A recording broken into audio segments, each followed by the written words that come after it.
विस्तार में जानते हैं कि नंबर 1 कैसे 2026 में हमारे लिए फायदेमंद रहेगा। जिसका जन्म 1 तारीख को हुआ, जी। जिसका जन्म 11 को, वैसे तो टोटल 2 होता है लेकिन 11 मास्टर नंबर होता है, उसकी उसमें एक नंबर की पावर, सूर्य की पावर डबल होती है।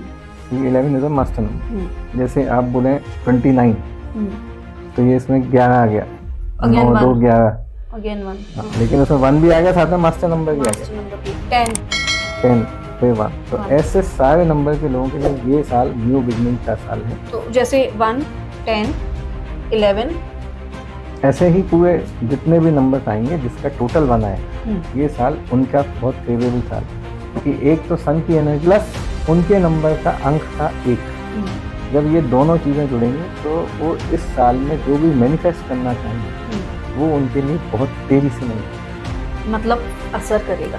राइट।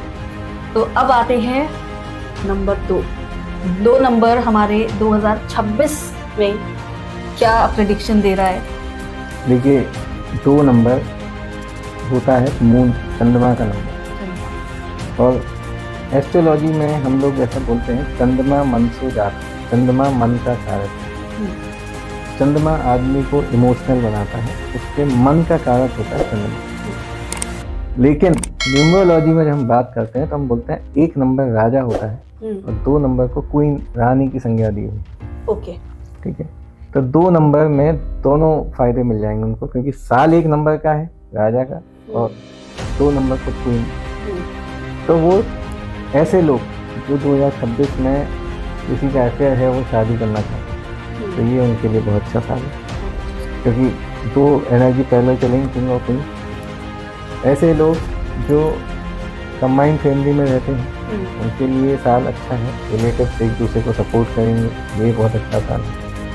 मन पे कंट्रोल रहेगा, ये बहुत अच्छा साल है। लेकिन कुछ चीज़ें 2 नंबर वालों के लिए कभी कभी नुकसानदायक हो सकती हैं, क्योंकि ये साल मून का है, सॉरी सन का है, लेकिन आपका नंबर मून का है। ओके। जब कभी ऐसा होता है कि आग के पास में पानी जाए तो कभी ना कभी तो उसमें थोड़ा सा भाप निकलती है या एक दूसरे से मनमुटाव होता है। तो यहाँ पे 2 नंबर वालों को थोड़ा सा संभल के रहना है कि किसी को डोमिनेट करने की कोशिश नहीं करना। तो 2 नंबर वालों के लिए थोड़ी सी वार्निंग है, पर साल अच्छा है। अब आते हैं नंबर 3 बृहस्पति का नंबर। ठीक। अब 2026 3 नंबर वालों के लिए कैसा रहेगा?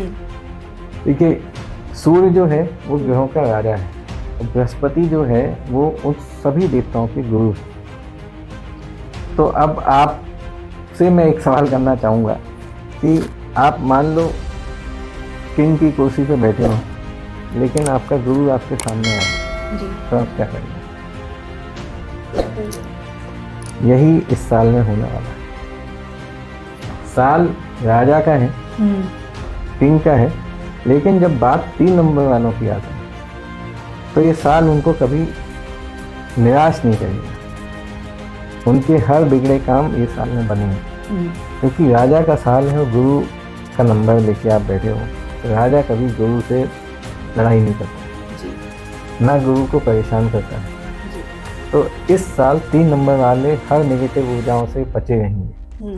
कोई नज़र, दोष, टोटका जो लोगों के मन में वहम है, ये 3 नंबर वाले इस साल इससे पूरे 100% फ्री है। मतलब 3 नंबर वालों के लिए साल अच्छा जाने वाला है। हाँ, मतलब नेगेटिव एनर्जी से तो वो बिल्कुल बचे रहेंगे। बाकी